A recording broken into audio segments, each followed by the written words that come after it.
So, good afternoon, everybody. I hope the quiz was not too difficult. So today there's going to be 3 lectures: water balance, which is this one, and 2 other lectures where we will discuss a number of smaller topics in kidney physiology. So water balance is part of the core of kidney physiology, which is built around sodium balance. And I was trying to explain on the first first lecture mainly, water balance and sodium balance are very heavily interconnected. And somewhat paradoxically, I introduced all this topic with the idea that sodium is really the major determinant of your fluid balance. On the other hand, interestingly, water balance is the major determinant of sodium concentration or osmotic concentration. So this is the introductory slide to the water reabsorption. So the reason why we need to regulate water reabsorption, because if you reabsorb too little water or you lose free water in your body, then the end result is going to be hypernatremia. The primary consequence is going to be too high sodium concentration. The problem with that is that osmotically, if you're hyperosmotic, which is basically hypernatremic, because sodium is the most prevalent osmotically active particle in your plasma, all your cells will shrink, but the biggest problem is going to be in your brain cells, and that's going to cause neurological problems. And if you have hyponatremia, if you retain too much water, hyponatremia, which is defined below 135 millimolar sodium, it can swell your brain cells, and again, it's going to cause neurological problems. Of course, you can get a lot of free water into yourself by just simply drinking a lot. And if you drink a lot of water very quickly, you can drink yourself to hyponatremic, but you really need to drink an insane amount of water very quickly to become dangerously hyponatremic, which very rarely happens when people haze each other and push each other to drink crazy amounts of water. But again, you need 9 liters to go below 115 millimolar sodium, which is where neurological symptoms really begin. So to discuss water handling by the kidney, we need to discuss volumes and some numbers. So the average urine flow or the average urine production per day is 1.5 liters per day. But of course, that depends heavily on how much you drink. So the limits of how much urine you can have is in between 0.5 liters a day if you don't drink at all, or up to 20 liters a day if you drink crazy amounts. If you drink more than 20 liters, you're in trouble because the kidney won't be able to excrete your water. Consequently, because the volume of urine can change so much, the osmolarity can also change a lot. The in between 30 and 1200 milliosmoles per liter. Another number which you need to know to understand urine volumes is the obligatory solute excretion, which is 600 milliosmoles per day. What do we mean with obligatory solute excretion? It's a daily production of stuff that you don't need, including urea, sulfate, phosphate, and a number of other things. No matter what happens, you need to excrete these, and you need some volume to excrete these. So if you calculate what is the obligatory minimum water loss that you need to be able to excrete this much osmolarity, the end result is you need at least half liters per day.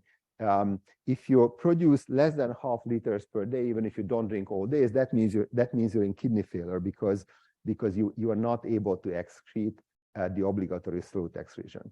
And the maximum volume can also be sort of calculated from this, or the minimum osmolarity. If you have 600 milliosmoles per day obligatory solute excretion, and if your maximum urine volume is 20 liters per day, that means that the osmotic concentration will be 30 milliosmoles per liter. And one extreme happens when you have maximal ADH, antidiuretic hormone, which is the main regulator of free water balance. And the other extreme, when you have incredibly high urine volumes, happens when you don't have ADH, either because you drink a lot and suppress it, or you have some pathological condition which prevents your body from making ADH. So the water balance conceptually is one of the most difficult parts of kidney physiology. And I sort of try to break it down to two different parts and leave the complicated part to the end and start with the simple part, because if you understand the simple part, you already have a pretty good picture of how the kidney handles water, even without understanding the more complicated part. So the key factor in water regulation is that in the presence of high ADH, you have an osmotic gradient from the cortex to the deep medulla. The cortex has the same interstitial osmolarity as everywhere else, kind of simplified here as 300 milliosmoles per liter. In reality, is more like 290. And deep in the medulla, it can go up to 1200 milliosmoles per liter. The really complicated part of water balance is to understand how this high osmotic concentration is generated. So I leave it for the second part, because I think it's better to discuss from the standpoint of what this is good for than. I'm considering this is my first class. Okay. Do you have a question? Okay. So if you understand that you have this high interstitial osmotic concentration, you can understand the key points of how the kidney regulates water balance. So again, we're going to come back how this is generated. To understand how water is handled by the kidney, you can see that the descending limbs, which are labeled with this thin line here, has high water permeability. Water moves freely. We sort of touched on this concept briefly at the proximal tubule. The ascending parts of the kidney, the thin and thick ascending limb and the distal tubule, labeled with this thick line, which means that the water permeability in these regions is very low or close to zero.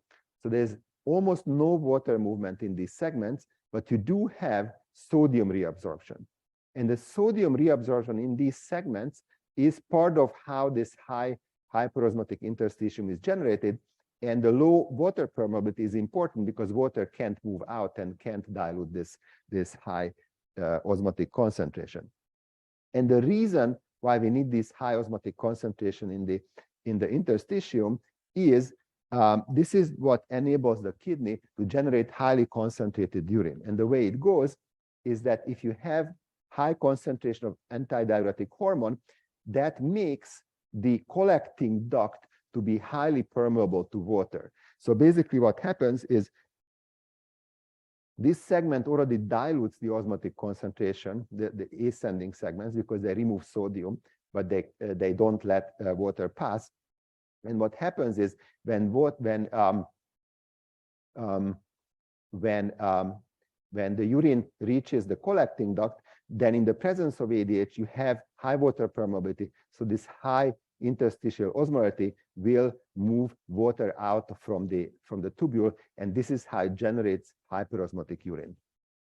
Did this make sense?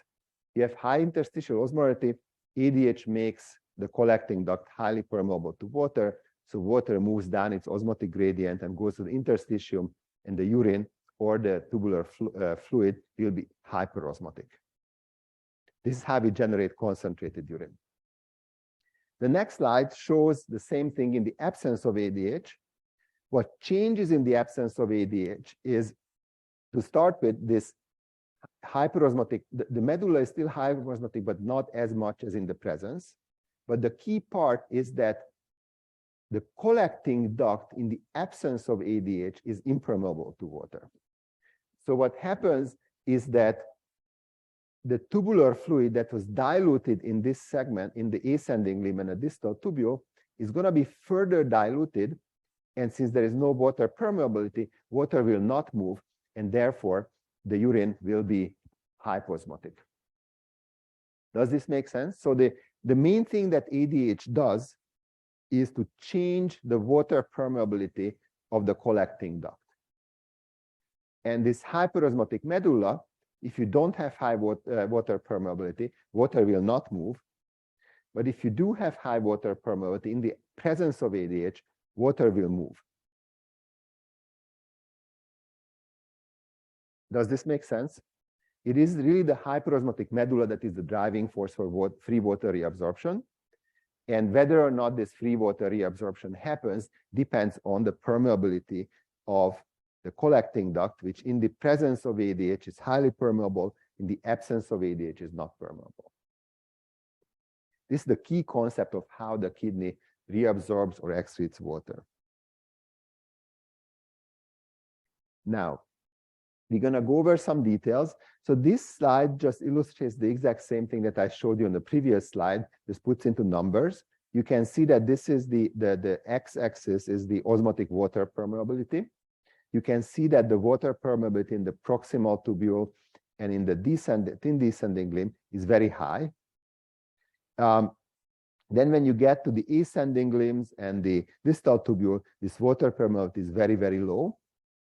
And when we get to the collecting duct, you can see that depending whether or not you have ADH, which is also called arginine vasopressin, AVP, if you have ADH, then with this green bar, both the cortical and both the cortical collecting duct and inner medullary collecting duct has high water permeability. In the absence, it has much lower. And how this happens is shown on this cartoon here. Don't get lost into it. It has a little too much detail. The bottom line is that on the basolateral surface, these cells have vasopressin receptors, which signal to cyclic AMP. And what cyclic AMP does, it makes these intracellular vesicles containing these water channels called aquaporins, specifically aquaporin 2, makes these intracellular vesicles fuse to the plasma membrane on the luminal or apical side.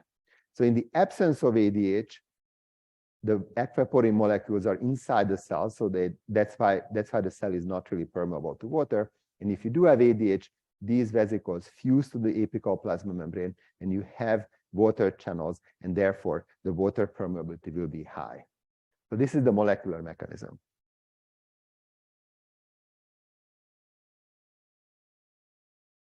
So we discussed how vasopressin reabsorbs water. Now let's discuss what tells your body to secrete or don't secrete ADH. In other words, what controls the release of ADH? I sort of started the lecture with the idea that if you have any problem with water reabsorption, the primary consequence is going to be difference in osmotic concentration. So from that, it comes logically that the primary stimulus for ADH secretion is osmotic concentration. And you can see here, the x-axis shows the plasma osmolarity, and the y-axis shows plasma ADH levels. So normal osmolarity is somewhere around 290 milliosmoles per liter. So you can see that if osmolarity goes up, then ADH secretion will go up. And if ADH secretion goes up, it's going to try to retain as much water as possible, basically trying to move back osmolarity towards normal. And if plasma osmolarity decreases, then it's going to decrease ADH secretion, and you're going to decrease free water reabsorption, and decrease free water reabsorption, so you lose water, and plasma osmotic concentration goes back towards normal. Can you tell me a very simple way to decrease your ADH secretion? A very simple experiment you can do right now. Many of you have all the tools present here.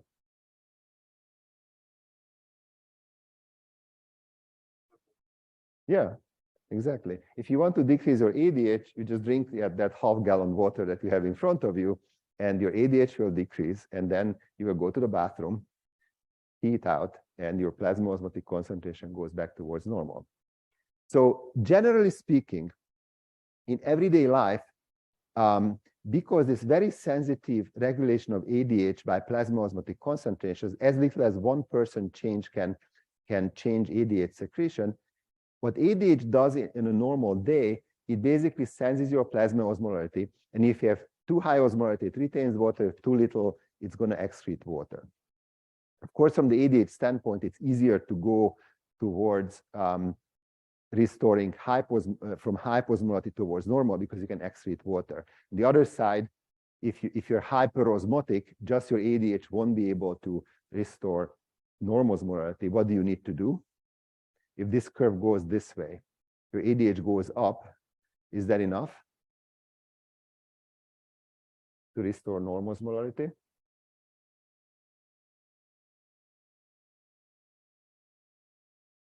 What else can you do?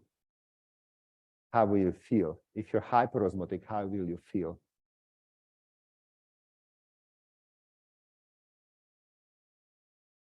You're hyperosmotic, there's a very simple intervention that you can do to restore normal osmolarity. And of course, ADH helps because it tries to retain the water, but it doesn't generate more water. How do you add more water to your plasma? Okay, exactly. So drinking and ADH goes hand in hand, because if you drink too much, ADH will decrease and you excrete the water. If you haven't drank enough, ADH will go up, but that's not going to be enough to restore. It just prevents further loss, and it's really only drinking that can restore normal osmolarity. So in normal everyday life, ADH is, generally speaking, regulating your plasma osmolarity together with thirst and drinking. That being said, even though I do emphasize that problems with free water balance mainly have consequence in osmosis, but at the end of the day, really what gives volume is water, right? So what happens is ADH secretion is also regulated by changes in volume. It's just you need a much larger change in volume to turn on ADH than osmolarity.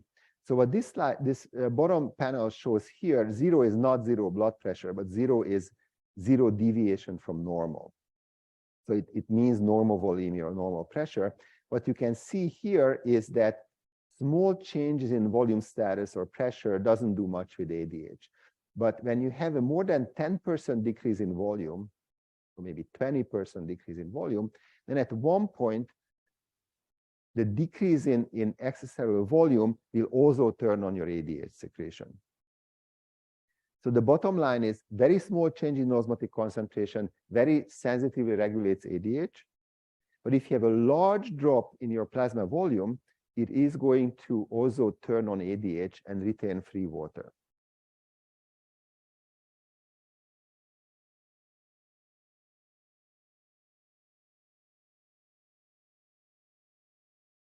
So the key regulators of ADH secretion are plasma osmolarity and plasma volume. But that being said, there are also other regulators. Some of the other regulators that increase secretion is stress and pain. If you think logically, evolutionary stress and pain is usually affiliated with either losing blood or being in a danger of doing so. And again, this is part of a mechanism to maintain your plasma volume. If you lose blood or if you're stressed, your body retains water to be able to maintain volume. The third factor that is listed here is angiotensin II. So what does angiotensin II do? You just had the quiz, you should know it. Angiotensin II is the one that will retain sodium, exactly. So basically, angiotensin II turns on when you're hypovolemic and it retains sodium. I keep telling you that sodium is the major determinant of volume, but of course, paradoxically, you also still need water. So there are many reasons why if your sodium content goes up, your water content will also go up. One, of course, which we discussed previously, that sodium osmotically attracts water out of your cells. But the other reason is, part of the other reasons is that if angiotensin 2 goes up, it retains sodium, but it also tells ADH to turn on, and ADH will also retain some extra water. So overall, the renin-angiotensin 2 system really increases your sodium, but at the same time, water will come from someplace, and in the end, it's going to be the volume that increases, not so much sodium concentration. So these were the additional positive regulators. And there are things that decrease secretion. One of them is alcohol. So if you ever drank 2-3 beers and waited for the consequence, usually we end up going to the bathroom and excrete more water than what you drank with the beer. And the reason is the alcohol. That's one of the reasons why a good therapy for hangover is just drinking a lot of water, because alcohol makes you dehydrated, makes you lose free water because it inhibits the secretion of ADH. So if you ever drink more than what you should have, you should always drink water with it to make sure you don't get problems with your water balance. The other inhibitory factor is ANP. So what does ANP do? It does vasodilation. What does it do to sodium? Exactly. It inhibits sodium reabsorption. So it makes you lose sodium. And one of the reasons when you lose sodium, you also lose water is because ANP also decreases ADH. So anything that regulates sodium is really not regulating sodium concentration purely. It regulates sodium content and regulates overall volume, because water, for several reasons, will always follow sodium. And these two crosstalks, angiotensin 2 increasing, ANP decreasing ADH secretion, is part of this reason. Now we came to thirst. Water regulation by the kidney is complicated and sophisticated. It takes a whole lecture to explain. But as I tried to highlight at the beginning, it's really not just ADH that regulates your water balance.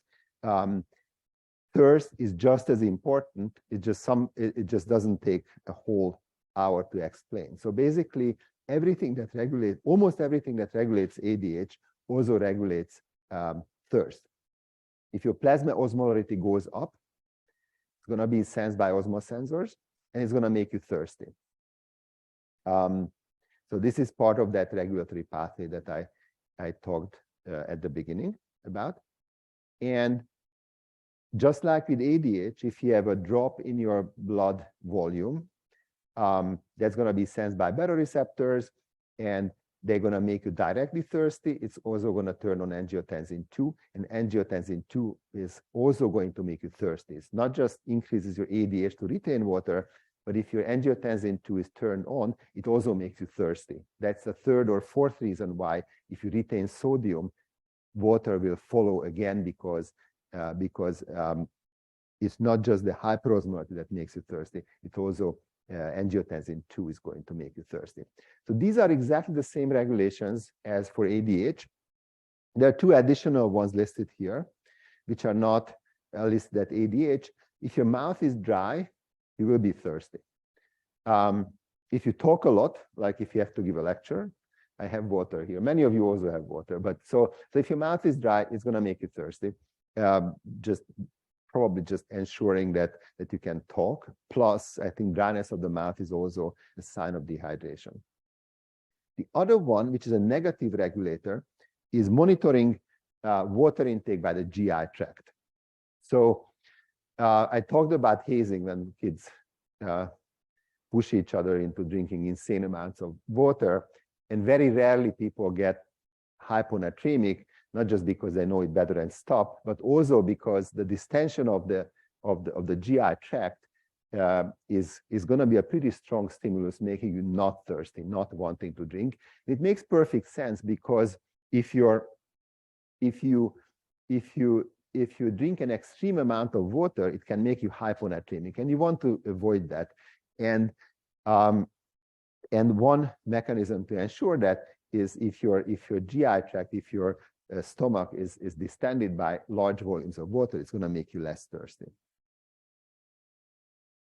So the summary of what I talked about so far. So ADH will increase free water reabsorption by increasing the water permeability of the collecting duct by inserting these aquaporin water channels into the apical plasma membrane.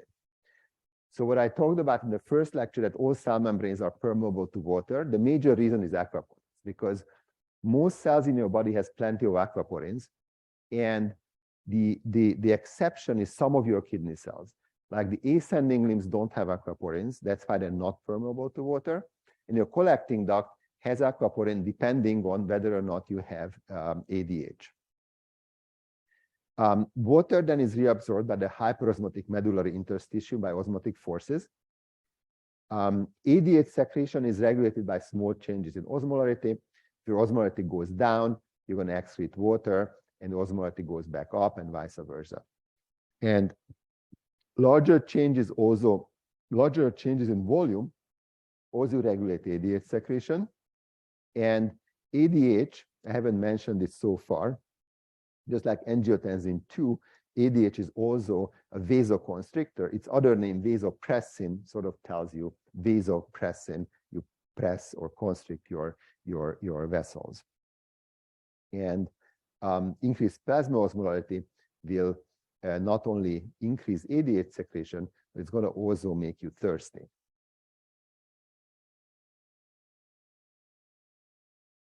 So I inserted 2 or 3 slides from last year, which I didn't have. So this slide is about vasopressin receptor antagonists. So on the first on the sodium balance lecture, I told you about many different inhibitors of sodium reabsorption. Those are basically diuretics. Those are given to patients whom you want to lose sodium and water, usually in hypertensive states or edema. The pharmaceutical industry also developed vasopressin receptor antagonists. They're not called diuretics, even though they make you generate larger urine volume. They're called aquaretics. They're also called vaptanes because the compounds are conivaptane and tolvaptane.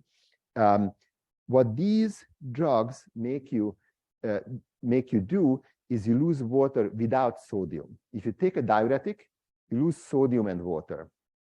If you take an ADH receptor antagonist, you just lose water without sodium because of the mechanism of how ADH works. And not too surprisingly, these drugs can be used to treat hyponatremia. If you have hyponatremia, for example, if you generate too much ADH, then these drugs can be used to treat those conditions. I inserted also 2 slides about pathophysiology of this system, because it also helps you understand the physiology. If you don't have ADH, it's called diabetes insipidus. Not to be confused with diabetes mellitus, which is the lack of insulin.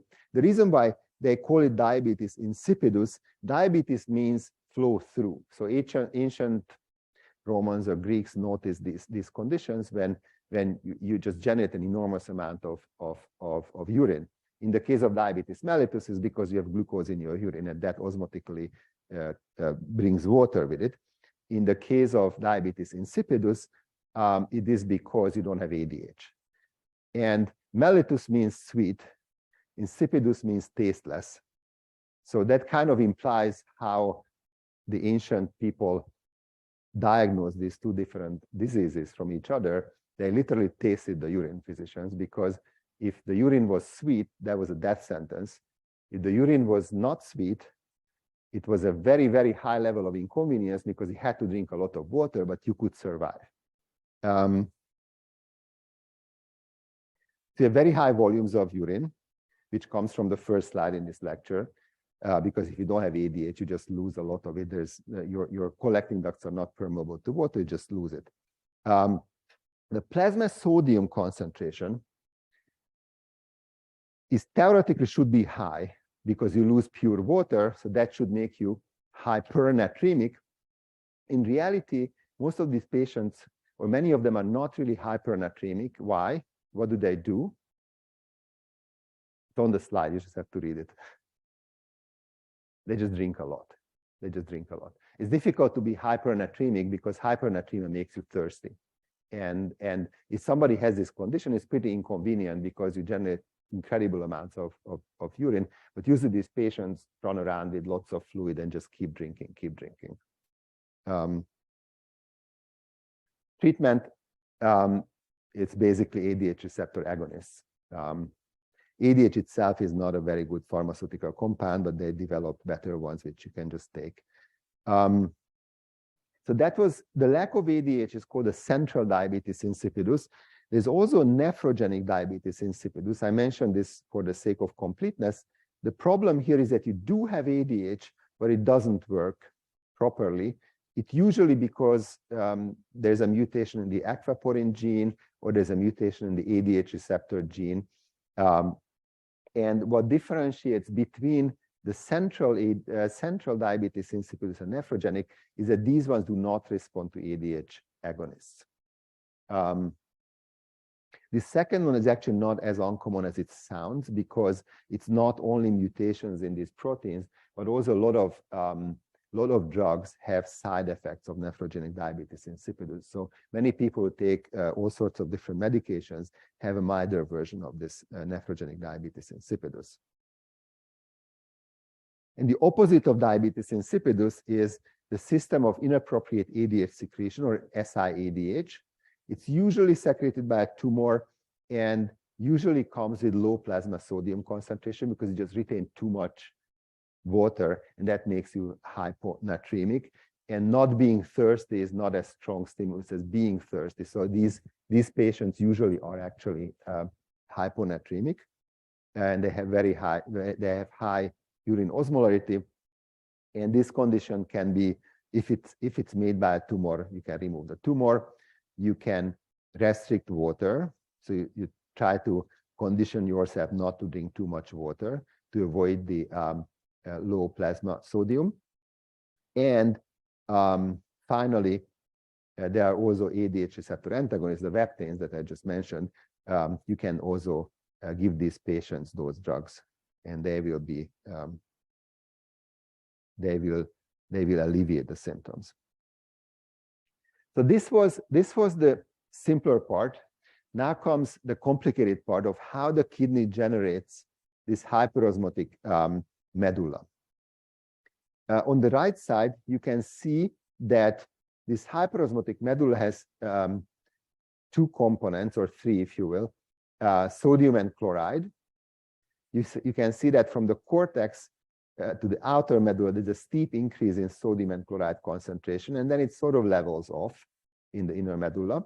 And you can see that the urea concentration goes up and up and up all the way down to the deep medulla.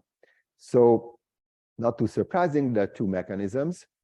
One, the countercurrent multiplier mechanism, which is mainly the thick ascending limb of the loop of Henle.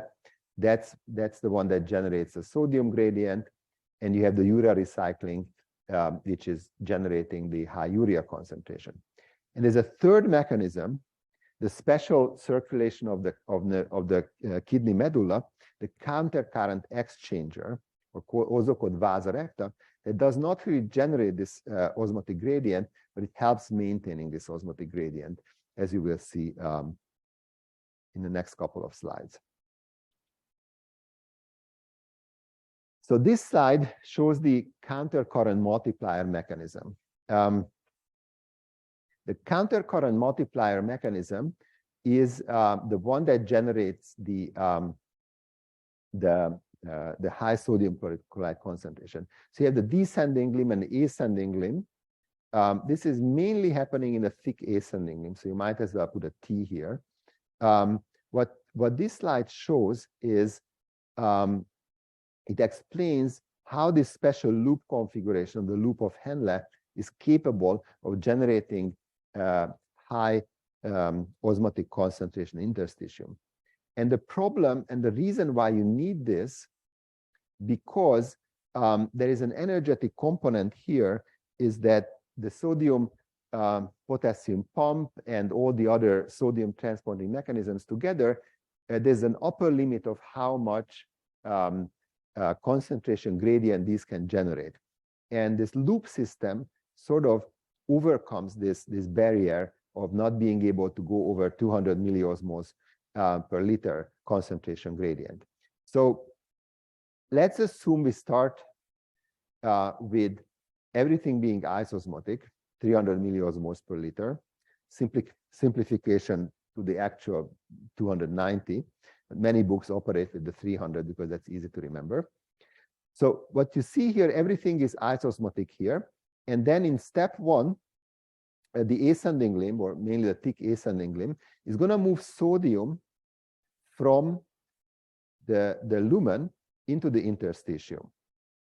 So what happens here is from the original 300, the luminal concentration goes to 200. This is in milliosmoles.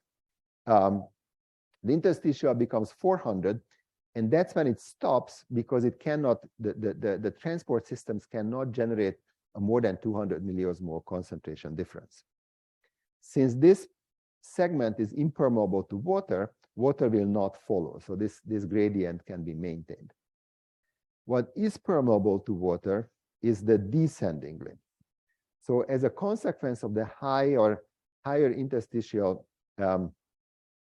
osmolarity here, as a consequence, water will move out from the descending limb into the interstitium. And the end result will be that this segment will be concentrated.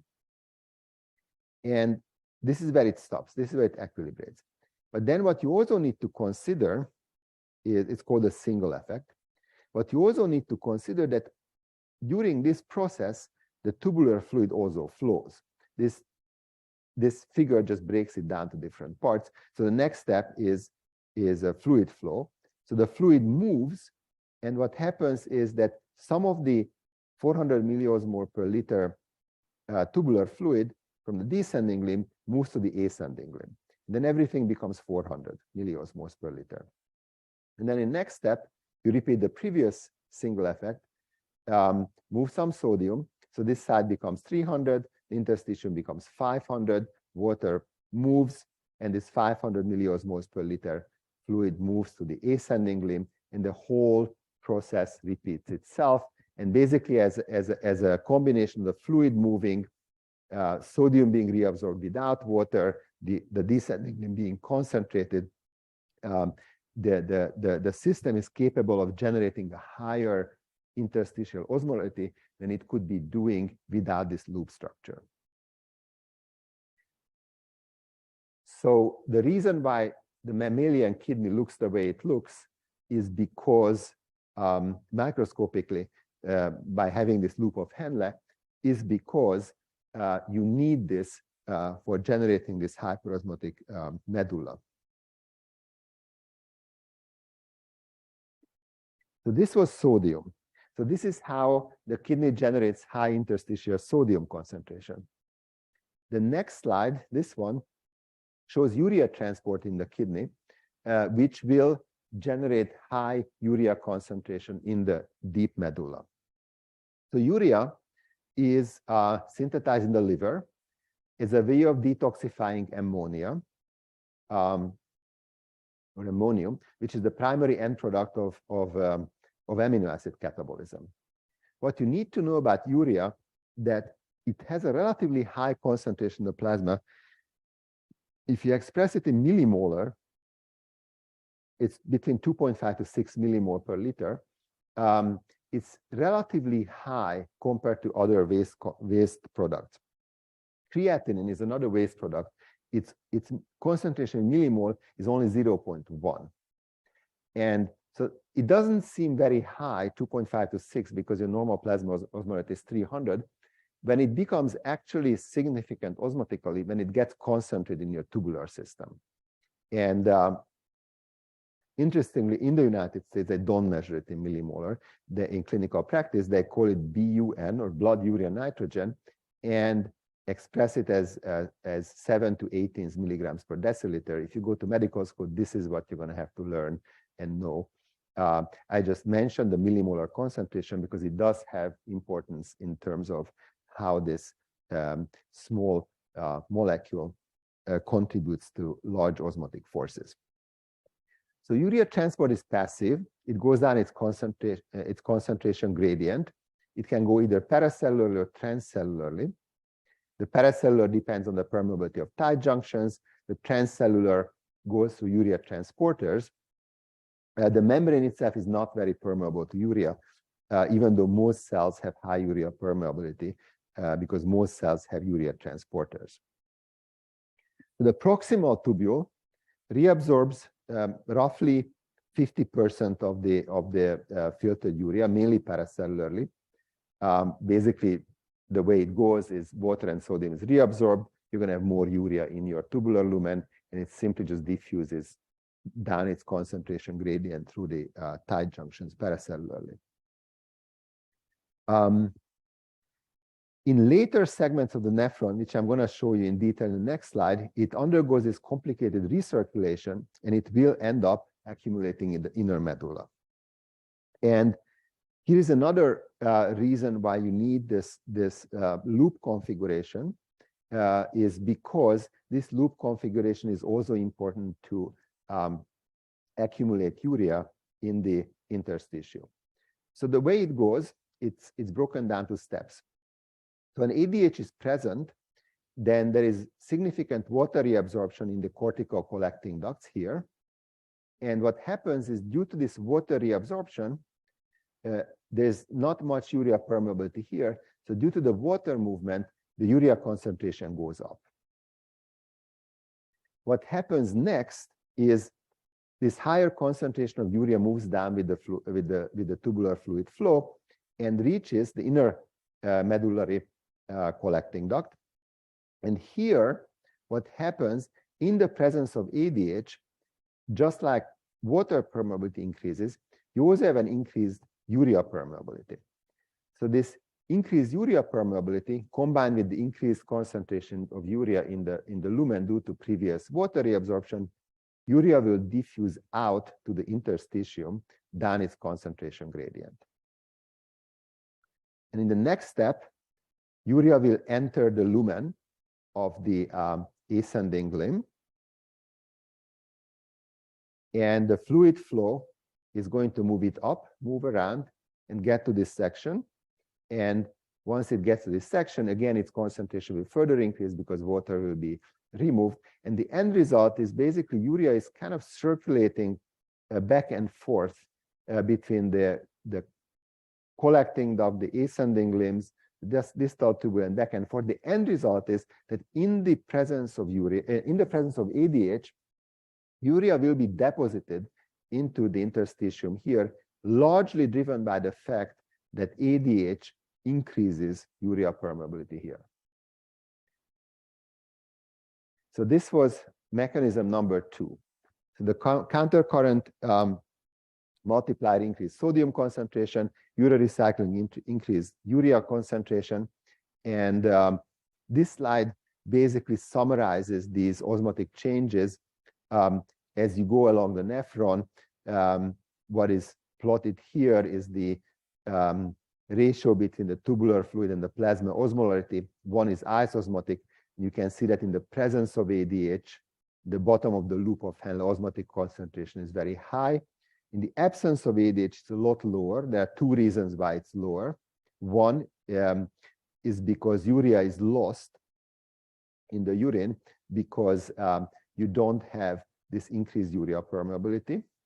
And there's another reason, because the sodium-potassium 2-chloride transporter in the thick ascending limb, which is very important for the countercurrent multiplier, it's also less efficient in the absence of ADH. So overall, it's not only that you don't have increased water permeability in the collecting duct, you also have less osmolarity for these 2 reasons.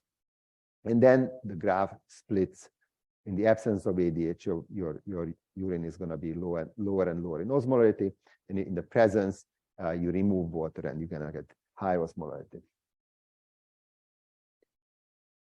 So now we got to the third mechanism, the countercurrent exchanger. It's also called the vasa recta. So the vasa recta refers to this very special circulation of the deep medulla.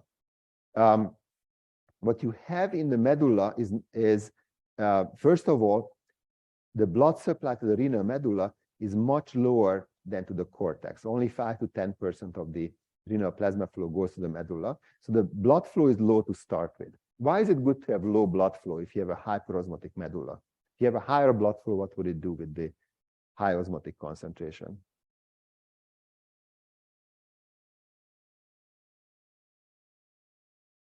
Remember, your capillaries are permeable to almost everything except for proteins. If you have a high blood flow, what is it going to do with all the osmotically active compounds?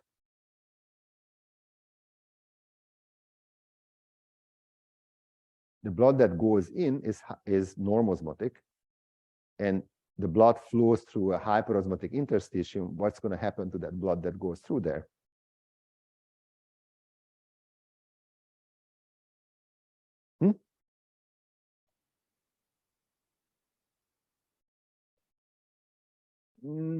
Not really, because it's permeable to the osmotically active compound. So the capillaries are also only impermeable to proteins.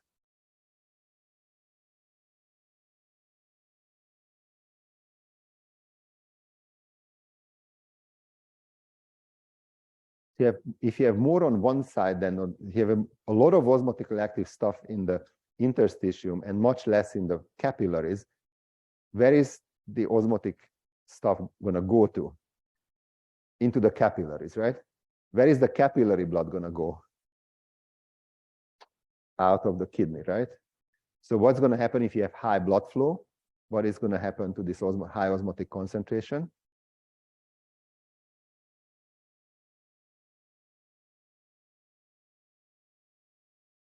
The bottom line is the higher your blood flow, the more it washes this high osmotic concentration out.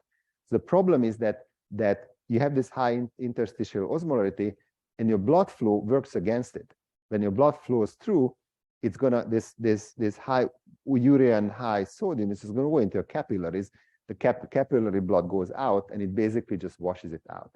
So you want to maintain somehow this high osmotic concentration, and the fact that you have this special circulation, which I'm going to explain in a minute, together with just simply having relatively low blood flow, as opposed to the rest of the kidney, which is very high blood flow, it kind of tries to minimize the loss of this high osmotic concentration.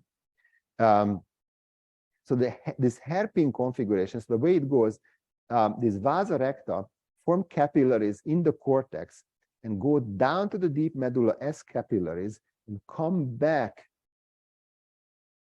to the cortex as capillaries. So instead of sending down arterioles, branching out to capillaries and leaving, it goes all the way down as capillary and all the way up as capillary.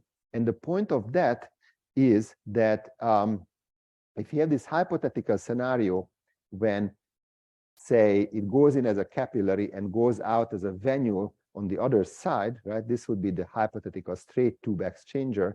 Blood goes in, blood goes out on the medullary side. And the end result would be that the inside of these capillaries will increase in osmotic concentration and it would wash out a lot of osmotically active compounds. This hairpin loop configuration, on the other hand, it does concentrate on the way down, but on the way back up, it's going to get diluted. So the slow blood flow, when it goes down, it kind of gets close to equilibration, but on the way up, it kind of gets diluted because water moves in and osmotically active compounds will move out. So it has time to equilibrate on the way down, but it also has time to equilibrate on the way out. And the end result, this hairpin configuration or vasa recta washes out much less of the hyperosmotic medulla than a hypothetical normal sort of circulation would wash out, with the blood leaving as venules at the deep medulla. Does this make sense? So these are the three mechanisms. So the countercurrent multiplier, which is basically the thick ascending limb, makes hyperosmotic interstitium by increasing sodium concentration. The urea recirculation also contributes to this hyperosmotic interstitium. These two mechanisms together generate this high osmotic concentration, and the vasa recta, or the countercurrent exchanger, it helps maintaining it by not washing it out as efficiently. The last 2 or 3 slides, I'm just going to briefly mention the concept of free water. I did mention free water, but I didn't define what free water was. So in everyday life, this is free water. So this is water, there's nothing else in it. Okay. In the context of kidney physiology, the way we talk about free water is that you can consider a hyposmotic solution as a mixture of isosmotic solution plus the free water. Remember, in kidney physiology, osmotic concentration is always in reference to the plasma osmotic concentration. So you can look at the hyposmotic concentration as isosmotic solution plus free water. You can look at a hyperosmotic solution in a way that it's an isosmotic solution minus free water, as if you take some out or evaporate or whatever way. Again, in the context of the kidney, the ascending limb of the Henle dilutes the tubular fluid, and therefore it generates free water. And in the presence of ADH, free water is reabsorbed, so we'll have a negative free water clearance. I'll define this on the next slide, what free water clearance is. And in the absence of ADH, free water is excreted, so you can have a positive free water clearance. The free water clearance is just like any solution can be considered as a mixture of isosmotic plus minus free water, your urine flow can also be written up as your osmotic clearance plus your free water clearance. And so the osmotic clearance is urinary osmolarity divided by plasma osmolarity times urine flow, just like any clearance. And therefore, if you take this equation and express it with osmotic clearance, you will have urine flow minus osmotic clearance. You can also write it up as urine flow times 1 minus urine osmolarity divided by plasma osmolarity. So if the urine osmolarity is less than the blood plasma, then your free water clearance is positive, so your free water is excreted. And when it's your osmolarity is higher, then free water is reabsorbed, so you can have a negative free water clearance. And this is written up in numbers on the last slide. If you consider your obligatory solute excretion at 600 milliosmoles per day, from that your osmotic clearance is roughly 2 liters per day. So if your urine is isosmotic with the plasma, if your urine is isosmotic with your plasma, your free water clearance will be 0. If your urine is maximally dilute, 20 liters per day, then your free water clearance could be as much as 18 liters per day. This happens in the absence of ADH. And if your urine is maximally concentrated, you can have a negative 1.5 liters per day free water clearance. In other words, you retain 1.5 liters of free water compared to as if you had your urine isosmotic. So this ends this lecture. It was more or less 1 hour. I think I started at 45, so it was a little long. Let's have a 5-minute break, and I'm going to continue the next 2 lectures are shorter. This was the long one, and the next 2 I should be able to finish within roughly 1.5 hours. Thank you.